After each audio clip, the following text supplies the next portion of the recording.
how to export a WhatsApp chat. To get started, first of all, open up the WhatsApp application on your phone. You will then be brought to the chats page. Here, you can view all your chats with friends on WhatsApp.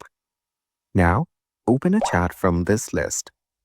Then, go to the top and tap on their name. Here, you can view their contact info and also manage settings for their chat. Scroll down and tap on Export Chat.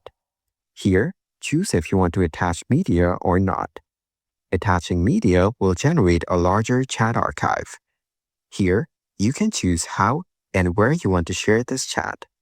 For example, if you want to email this conversation, then tap on Mail.